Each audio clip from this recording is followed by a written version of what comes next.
MEITEILON feature film Yahouthengba Khoimu na Jos International Film Festival 2025 ki Best Feature Film Tare HAINA IPAK Films Production Manipur ge Office Secretary NAOREM THOITHOIBA na THADORAKPA CHEROL AMANA KHANGHALLAKLI CHEROL aduna hai award adu Hyderabad ke Harihara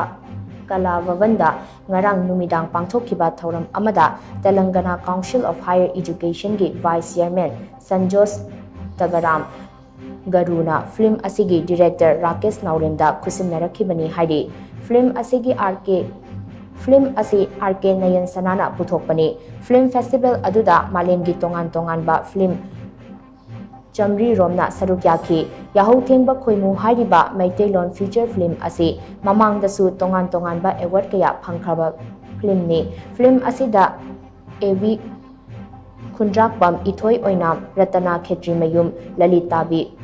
Purneshwari amadi Sujit yauna tongan ba mamiroi kayana tongan ba saktam langlibani film asida introducing actor oina Kenny Wahengbamsu yauri hainasu Cherol asna makhatari